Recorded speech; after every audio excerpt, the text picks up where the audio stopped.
जय हिंद दोस्तों। आज हम लोग क्लास 12th का एक टॉपिक कुलॉम का नियम लेकर आए हैं और इस टॉपिक को आप लोग फुल डिटेल में यहाँ हम लोग पढ़ेंगे। तो आइए देखते हैं कि कुलॉम के नियम में क्या क्या होता है। यहाँ हेडिंग डल गया है कुलॉम का नियम। ये एग्जाम में आप लोगों का 2 मार्क्स में पूछा जाता है कि कुलॉम का नियम से आप लोग क्या समझते हैं, और इसकी सहायता से हम लोग बहुत चीज़ों का डेरिवेशन करते हैं। बट कुलॉम का नियम आप लोगों को अगर इसका नियम 1 नहीं पूछा जाए तो कितने मार्क्स में पूछा जाता है? तो 2 मार्क्स में पूछा जाता है। तो आइए नियम को आसान करते हैं अपने भाषा में। तो ये कुलॉम का नियम, अभी ये क्या कहता है आगे समझ लेते हैं। कुलॉम का नियम मान लीजिए, अब इसके बारे में आप लोगों ने तो पढ़ लिया। यहाँ है Q1 आवेश और यहाँ है Q2 आवेश। मानकर चलते हैं दोनों का नेचर कैसा है? प्लस प्लस है। तो आप लोग जानते हैं जब प्लस प्लस होता है तो एक दूसरे को क्या करता है? प्रतिकर्षित करता है। और माइनस और प्लस होता है तो एक दूसरे का करता है? आकर्षित करता है। तो आकर्षण बल होता है और प्रतिकर्षण बल होता है। तो कितना बल से ये दोनों प्रतिकर्षण करेगा, ये कितना बल से ये दोनों आकर्षण करेगा, इसी का परिणाम निकालने के लिए हम किसके पास जाते हैं? कुलॉम के पास जाते हैं। बट यहाँ कंफ्यूजन क्रिएट हुए बहुत सारे वैज्ञानिक का, उन्होंने किसी ने पूछ दिया कि बताइए, अब तो बोल दिए बल लगता है बट कितना लगता है, तो ये बताने का काम कौन किए? कुलॉम ने किया। और ये बताया भी कि कितना लगता है। तो आइए देखते हैं कि कैसे बताया है। कैसे बताया? तो यहाँ इन्होंने देखा कि एक बिंदु आवेश यहाँ मान लिया, इसका नाम दे दिया वहां Q1, और दूसरा बिंदु आवेश मान लिया यहाँ Q2, और इन्होंने बोला कि इन दोनों के बीच की दूरी बोल मान लीजिए R है। R है। अब अगर मान लो, अभी फिर से बोले कि प्लस प्लस होगा तो कौन सा बल लगेगा? प्रतिकर्षण बल लगेगा। और माइनस प्लस होगा तो कौन सा बल लगेगा? आकर्षण बल लगेगा। बट यहाँ कंफ्यूजन थी, हमने Q1 और Q2 तो कैसा नेचर माने? तो आप लोग प्लस प्लस भी मान सकते हैं, माइनस माइनस भी मान सकते हैं। और प्रतिकर्षण प्रतिकर्षण एवं आकर्षण बल को, इन दोनों के कंबाइन रूप को हम क्या बोलेंगे? विद्युत एस्थेटिक बल। क्या बोलेंगे? विद्युत एस्थेटिक बल। तो इन दो, देखो आकर्षण बल लग रहा होगा या प्रतिकर्षण बल लग रहा होगा, इन दोनों में से कोई ना कोई इस दोनों आवेशों के बीच बल लग रहा होगा। तो हम दोनों बल का नाम कंबाइन में क्या बोल सकते हैं? विद्युत एस्थेटिकी बल इन दोनों के बीच लग रहा होगा। डिफाइन नहीं करे तो क्लियर कैसे करेंगे? प्रतिकर्षण लग रहा है कि आकर्षण लग रहा है। कंफ्यूजन यहाँ आ सकती है, मिटा दे। तो यहाँ Q1 आवेश, यहाँ Q2 आवेश, दोनों के बीच की दूरी कितनी है? R। तो जो वैद्युत बल होगा, जो वैद्युत एस्थेटिकी बल होगा, उन्होंने बताया कि इन दोनों आवेशों के क्या होगा? गुणनफल के, इस सिंबल को बोलते हैं समानुपाती। और इन्होंने दूसरे कथन में बताया कि उनके दूरी के बीच के, मतलब उनकी दूरी जो होगा उसका वर्ग के व्युत्क्रमानुपाती होगा। दो कथनों में इन्होंने परिणाम बता दिया। दो कथन बताया और हम लोगों ने यहाँ आकर्षण बल और प्रतिकर्षण बल इजिली इस फॉर्मूले से निकाल सकते हैं। क्या बताया इन्होंने? जो वैद्युत एस्थेटिकी बल होगा उन दोनों आवेशों के गुणनफल के समानुपाती तथा बीच की दूरी के वर्ग के व्युत्क्रमानुपाती होता है। इसको कंबाइन रूप में लिखा जाए तो क्या लिख सकते हैं? F समानुपाती Q1 Q2 by R square. किसी किसी को मन में यहाँ कंफ्यूजन आ सकती है, यहाँ बड़ा क्यों लिखे, यहाँ छोटा क्यों लिखे, तो जो होता है वही लिखते हैं। यहाँ बड़ा क्यों, यहाँ भी बड़ा क्यू, यहाँ भी लिखते बड़ा Q1 और यहाँ बड़ा Q2। अगर छोटा होता तो हम लोग छोटा लिखते। क्लियर हुआ? अब आप लोग फिजिक्स में जब जितना आप लोग, अगर फिजिक्स हमको जहां तक जानकारी अगर नॉलेज होगा, तो जब भी अगर समानुपाती का सिंबल हटता है तो एक नियतांक आता है, यानी एक अचर पद आता है। तो यहाँ भी एक अचर पद आएगा। तो यहाँ जो अचर पद आएगा उसका नाम होगा K, मतलब सिंबल का नाम होगा K, लेकिन यहाँ नाम होगा इसका वैद्युत एस्थेटिकी स्थिरांक या नियतांक। यहाँ Q1 के जगह Q1, यहाँ Q2 के जगह Q2। यह फाइनल नियम बनकर अब हम लोगों का तैयार होता है। पूछा जाए कूलॉम का नियम किसे कहते हैं, तो वर्ड में यहाँ लिख सकते हैं कूलॉम का नियम कि जो वैद्युत दो बिंदु आवेशों के बीच लगने वाला वैद्युत एस्थेटिकी बल उन दोनों आवेशों के गुणनफल के समानुपाती तथा बीच की दूरी के वर्ग के व्युत्क्रमानुपाती होता है। इसी चीज को क्या बोलते हैं? कूलॉम का नियम बोलते हैं। हमको लगता है आप लोगों का क्लियर हुआ होगा। और देखो, किसी को लग रहा है कि हम लिख कर बता दे, तो हो सकता है कि लिखेगा तो थोड़ा चलो लिख देते हैं। लेकिन हम तो बोल ही रहे, आप लोग लिख भी सकते हैं, कोई दिक्कत नहीं। लेकिन फिर भी परेशानी हो तो बोलिएगा, हम नोट्स लिख कर आप लोगों को प्रोवाइड करेंगे। आप लोगों को इस नंबर पे 9693136539 इस नंबर पर आप लोग मैसेज कीजिए, वहीं आप लोगों का क्या कर देंगे, नोट्स दे देंगे। वहां से देख कर लिख सकते हैं लोग, लेकिन हमारा तो यहाँ काम है समझाना, हमारे यहाँ काम है समझाना। अब मान लो बार बार परिभाषा को लिखे, वो चीज सही नहीं है। बोल तो रहे हैं, ऐसा कोई बात नहीं है, बोलने के बाद लिखेंगे तो थोड़ा सा टाइम ज्यादा लगेगा। तो बोल रहे हैं एकदम करेक्ट, देखो फिर से बोल दे, दो बिंदु आवेशों के बीच लगने वाला क्या, वैद्युत स्थितिकी बल उन दोनों आवेशों के गुणनफल के समानुपाती तथा, अब दूसरे कथन में क्या बोल रहे हैं, दूरी के वर्ग के व्युत्क्रमानुपाती होता है। इसी चीज को क्या बोलते हैं, कूलॉम का नियम बोलते हैं। तो क्लियर हुआ। अगर आप लोगों को चाहिए लिखा हुआ तो इस नंबर पे क्या कीजिएगा, मैसेज कीजिएगा, हम लोग वहीं पर नोट्स भेज देंगे। और आप लोगों से रिक्वेस्ट है कॉल ना कीजिएगा। चलो अब आते हैं, अब देखो इस नियम में आने वाले सभी पदों के नाम जान जाते हैं। तो कूलॉम नियम में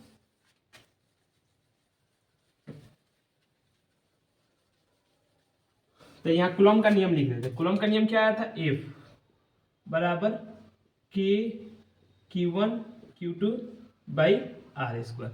तो फर्स्ट अगर एक पूछा जाएगा कि F क्या है, क्या बताइएगा, वैद्युत एस्थेटिक क्या है, बल है। और दूसरा नंबर अब कोई पूछ सकता है के क्या है, तो के में क्या बताइएगा, अब वैद्युत एस्थेटिक स्थिरांक। स्थिरांक कोई बोलता है, कोई नियतांक बोलता है, तो कोई एक चीज आप लोग बोल सकते हैं। अब यहाँ Q1 और Q2 क्या है, आवेश है, इस चीज को तो बताना जरूरी नहीं था, नहीं बता देते, आवेश। और R क्या है, दोनों आवेशों के बीच की दूरी, दोनों आवेश के बीच की दूरी। मुझे लगता है कि चारों पदों का नाम तो आप लोगों का क्लियर हो गया होगा। अब देखो हो सकता है किसी के मन में यहाँ कंफ्यूजन लगे कि वैद्युत स्थिति की स्थिरांक बता दिए और इसी के बारे में आप पढ़ना कि क्या है वैद्युत स्थिति की स्थिरांक स्थिरांक है, और इसके बारे में क्वेश्चन भी आप लोग एग्जाम में पूछता है। देखते हैं क्या क्या पूछता है क्वेश्चन। देखो इसका क्वेश्चन एग्जाम में यही पूछता है कि इसका मान कितना होता है, इसका बीमा कितना होता है, इसका एसआई मात्रक कितना होता है। तो देखते हैं बारी बारी से, मिला दें। सभी पदों का नाम तो आप लोगों ने जान गया। अब देखो इस सब में नियम में से हमने किसको ले लिया, के को। के को क्या बोलते हैं, वैद्युत एस्थेटिक नियतांक। नियतांक अब देखो के का कोई अगर आप लोगों से अचर मान पूछे तो कितना होता है, 1/4 पाई एप्सिलॉन नॉट। ये के का मान होता है अचर पद में, और के का मान किस में, के का आंकिक मान, आंकिक मान होता है 9 × 10⁹9। अब देखो मात्रक निकालने के लिए हम फिर से नियम के पास जाएंगे। एफ बराबर क्या होता था, के क्यू का स्क्वायर और यहाँ आर का स्क्वायर। के का मात्रक निकालना तो के इक्वल टू क्या हो जाएगा, एफ आर स्क्वायर बट्टा क्यू स्क्वायर। तो एफ का मात्रक आप लोग मालूम है न्यूटन होता है, और आर का मीटर स्क्वायर, और आवेश का कूलम स्क्वायर। तो इसका मतलब कितना हो जाएगा, न्यूटन मीटर स्क्वायर प्रति कूलम स्क्वायर। और चलो आप लोगों के लिए एक कमेंट बॉक्स में होमवर्क रहेगा, के की बीमा आप लोग बताइएगा, के की बीमा। फिर भी आप लोगों को निकालने में दिक्कत हो तो जरूर कमेंट कीजिएगा, हम बीमा पर एक वीडियो जरूर बनाएंगे कि बीमा कैसे किसी चीज का निकाल देना, किसी भी राशि का बीमा हम लोग कैसे निकाल सकते हैं। और आप लोग कमेंट में जरूर लिखिए के की बीमा क्या होगी। 3 जानकारी हुआ हमने, के का आंकिक, के का क्या देख लिया, अचर पद में मान 1/4 पाई एप्सिलॉन नॉट। के का आंकिक मान 9 × 10⁹9 न्यूटन मीटर स्क्वायर प्रति कूलम स्क्वायर। के की बीमा आप लोग बताइएगा। और के का ऐसा ही मतलब तो वहां दिया ही है, के का ऐसा ही मात्रक क्या था, न्यूटन मीटर स्क्वायर, सॉरी यहाँ कूलम स्क्वायर होगा, कूलम स्क्वायर। क्लियर हुआ। अब देखो, अब सब चीज देखो, एक चीज यहाँ आया, इस पद के बारे में आप लोग शायद नहीं जानते हो, तो यहाँ भी कंफ्यूजन क्रिएट हुआ कि आखिर में ये पद क्या होता है। तो इसके बारे में अब हम लोग किसके बारे में पढ़ेंगे, इस एक ये टर्म आया है इसके बारे में। तो इस चीज को आगे बोलते क्या है, तो आगे उसके नीचे से उस जीरो का हटाते हैं, जीरो को नॉट पढ़ते हैं। देखो इसको अगर कोई पूछा जाए क्या है, तो ये विद्युतशीलता है, विद्युतशीलता,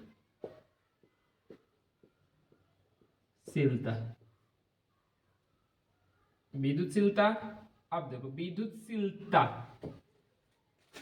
एक यहाँ कंफ्यूजन आ सकती है क्या, जब आकृति आएगी तो हम क्या विद्युतशीलता बोलेंगे, तो हाँ विद्युतशीलता बोलेंगे, बट इसको कोई कोई क्या बोलता है, एप्साइलन बोलता है, एप्साइलन। तो यहाँ बोला जा सकता है कि विद्युतशीलता का संकेत क्या होता है, एप्साइलन,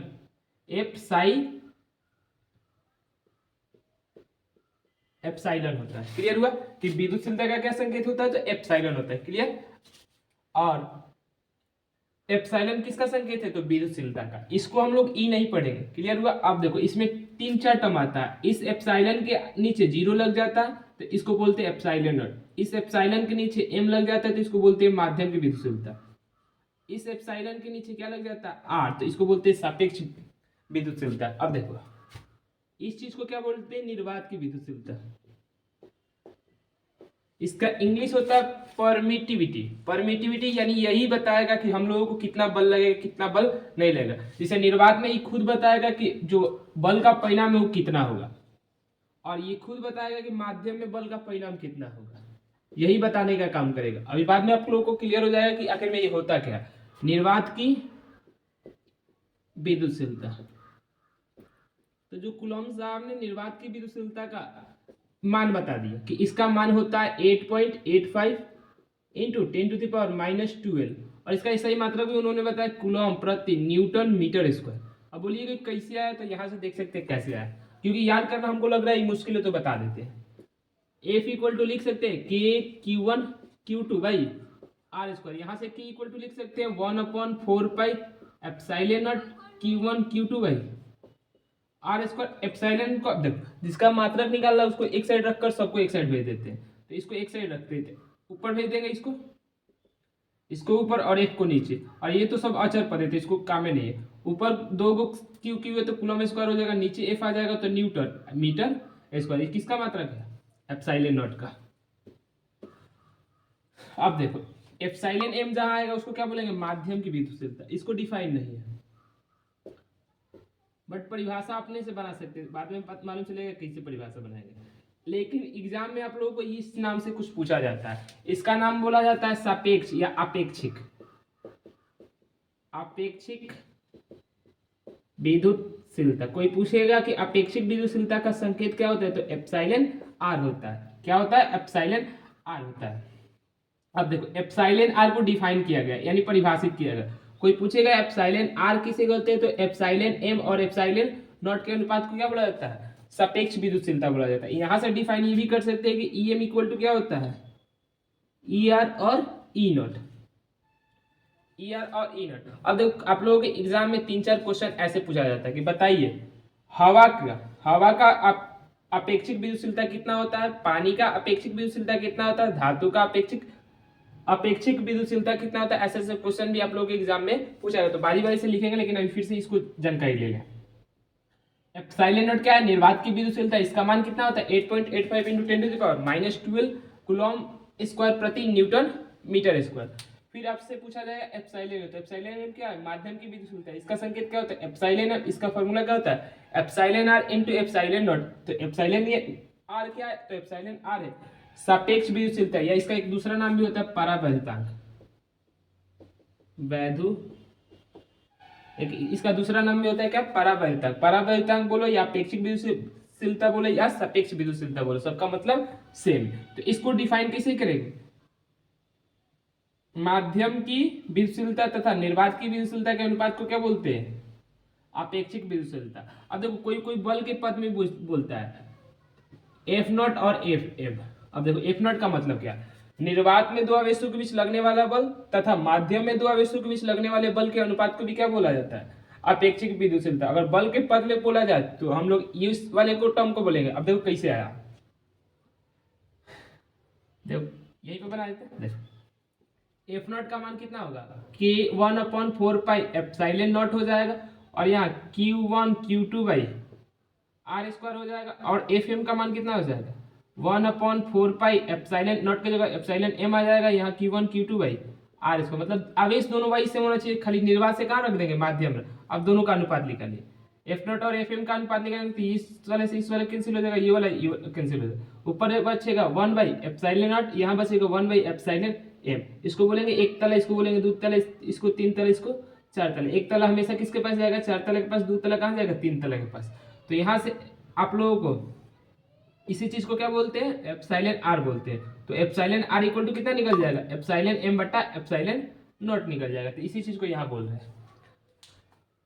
तो कोई पूछेगा क्या कि बताओ अपेक्षिक विद्युतशीलता से आप क्या समझते हो, तो क्या बताइएगा, दो बिंदु आवेशों, निर्वात में दो बिंदु आवेशों के बीच लगने वाला बल तथा उन्हीं दो आवेशों के बीच माध्यम में लगने वाले बल के अनुपात को क्या बोलते हैं, अपेक्षिक विद्युतशीलता बोलते हैं। बट ये वाला आप लोगों को हो सकता है डिफिकल्ट लगे, तो ऐसा ही बोल सकते हैं, माध्यम की विद्युतशीलता तथा निर्वात की विद्युतशीलता के अनुपात को क्या बोलते हैं, अपेक्षिक विद्युतशीलता। हमको लग रहा है आप लोगों को क्लियर हुआ। लेकिन देखो यहाँ एक चीज और भी पूछा जाता है, इसका ऐसा ही मतलब, इसका ऐसा ही मतलब कुछ नहीं होता है, और इसकी बीमा भी क्या होती है, कुछ नहीं होती है, क्योंकि दोनों ऊपर साइड क्या है, विद्युतशीलता है, तो ऑटोमेटिक अगर मात्रक लिखिएगा तो कैंसिल कर देगा।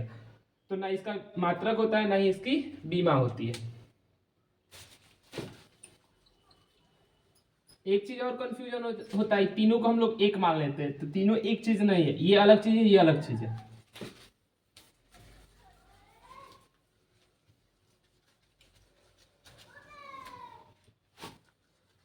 अब किसके बारे में पढ़ेंगे, सापेक्ष, बोल लो, सापेक्ष या अपेक्षिक, सापेक्ष विद्युतशीलता यानी एप्सिलॉन आर। अब एप्सिलॉन आर का परिभाषा तो हमने बोल दिया, परिभाषा क्या होता है, एप्सिलॉन एम बटा एप्सिलॉन नॉट को ही क्या बोलते हैं, सापेक्ष विद्युतशीलता बोलते हैं। अब देखो, अब कुछ पदार्थों की सापेक्ष विद्युतशीलता, जैसे निर्वात का एप्सिलॉन आर कितना होता है, 1 होता है। धातु का एप्सिलॉन आर कितना होता है, इन्फिनिटिव होता है। पानी का एप्सिलॉन आर कितना होता है, 81 होता है, यानी 81 होता है। तो ये सब चीज आप लोग एग्जाम में भी पूछ दिया गया, ये बोला इंपॉर्टेंट है, बार बार पूछा गया। धातु का सापेक्ष विद्युतशीलता कितने होता है, तो अनंत होता है। और पानी का कितना होता है, 81 होता है। निर्वात का 1 होता है। तीनों में बार बार घुमा देता है कि कोई सा एक पूछ कर, तो तीनों याद रखिए। क्लियर हुआ। अब हम लोगों का नेक्स्ट टॉपिक होगा, देखो कूलॉम नियम में प्रयुक्त सभी पदों को हम लोगों ने डिटेल जान लिया है। अगर आप लोगों को फिर भी कंफ्यूजन कहीं रह रहा है तो प्लीज कमेंट कीजिएगा। हो सकता है आप लोगों के मन में कुछ कंफ्यूजन भी हो, तो आप लोग बुक पढ़िएगा, बुक में अगर कोई भी दिक्कत हो तो कमेंट जरूर कीजिएगा, उस नंबर पर भी मैसेज कर सकते हैं अगर आप लोगों को दिक्कत आ रही है तो आज की क्लास को इतना ही रखते हैं। अगर आप लोगों को वीडियो अच्छा लग रहा है तो प्लीज दोस्तों के पास शेयर जरूर कीजिएगा।